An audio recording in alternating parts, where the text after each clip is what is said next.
শহীদ জিয়া থেকে তারেক জিয়া, দুজনের হাতেই দেশের ভার, দুজনের হাতেই কোদাল। নিজ হাতে মাটি কেটে বাবা জিয়াউর রহমানের স্মৃতি ফিরিয়ে এনেছেন প্রধানমন্ত্রী তারেক রহমান। জিয়াউর রহমানও খাল খনন কর্মসূচিতে কোদাল দিয়ে নিজ হাতে মাটি কেটেছিলেন।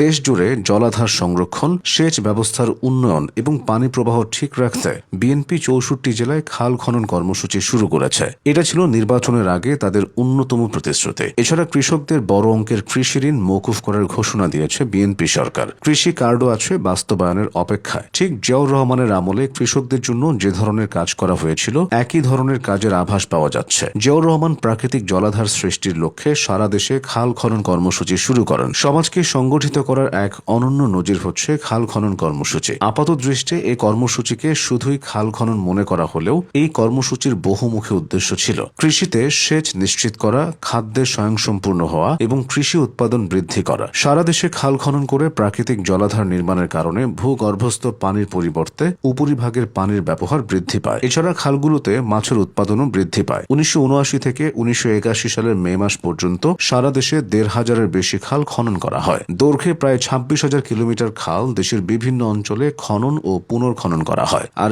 এই খাল খননের সরাসরি প্রভাব পড়েছিল কৃষিতে। এটা অপেক্ষাকৃত স্বল্প মূল্যের সেচ সুবিধা ছিল কৃষকদের জন্য। ফলে অতিরিক্ত জ্বালানি ব্যয় বহন করতে হয়নি কৃষকদের। শুধু সেচের আওতায় বৃদ্ধি নয়, গ্রামাঞ্চলের দারিদ্র্য বিমোচন ও খাদ্য সহায়তারও পথ খুলে দিয়েছিল খাল খনন কর্মসূচি। কার্যত খাল খনন কর্মসূচি একসঙ্গে অনেক সাফল্য অর্জনের একটি পরিকল্পিত কর্মসূচি ছিল। কৃষকদের উন্নয়নে জিয়াউর রহমানের অন্যান্য পদক্ষেপও ছিল চোখে পড়ার মতো। দেশে কৃষি খাতে সর্বপ্রথম যৌথ খামার পদ্ধতি শুরু করার পরিকল্পনা তারই ছিল। জিয়াউর রহমান সরাসরি কৃষি সমবায়ের কথা উল্লেখ করেছিলেন। উন্নয়নের বাংলাদেশ গড়তে বেসরকারি খাতকে উৎসাহিত করেছিলেন। আগে সেচ ও কৃষি যন্ত্রের খাত পুরোপুরি সরকার নিয়ন্ত্রণ করত, কিন্তু তার আমলে কৃষি খাতে বেসরকারি উদ্যোগকে স্বাগত জানানো হয়। সেচের জন্য গ্রামে গ্রামে ক্ষুদ্র ক্ষুদ্র দল গড়ে ওঠে। সে সময় একজন সেচ যন্ত্র কিনে অন্যদের চাষের জমিতে পানি সরবরাহ করত। সব ফসলের মূল ও প্রধান উপকরণ হলো বীজ। ভালো বীজ মানে ভালো ফসল। রাষ্ট্রপতি জিয়াউর রহমান একজন বিজ্ঞানীর মতোই এ কথা অনুধাবন করতে পেরেছিলেন। তাই ১৯৭৭ সালের জুলাই মাসে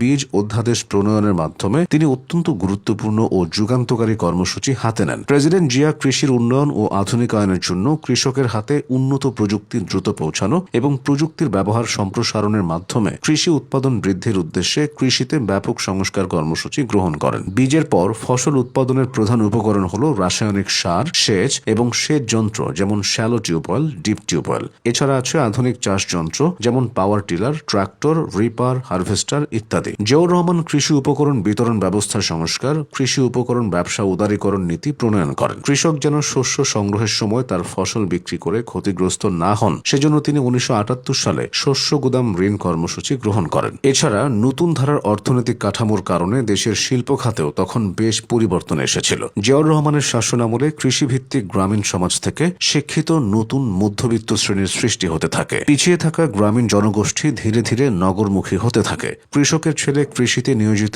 না হয়ে অফিস, আদালত, মিল, কলকারখানাতে নিজের কর্মের সংস্থান খুঁজে নিতে শুরু করে। এর ফলে নতুন নতুন পেশা ও নাগরিক জীবনের বিকাশ ঘটেছিল। বর্তমান বিএনপিও জিয়াউর রহমানের সেই কৃষিবান্ধব বাংলাদেশের পরিকল্পনা নিয়ে এগোচ্ছে। তাদের কাজেও সেগুলো প্রতিফলিত হচ্ছে।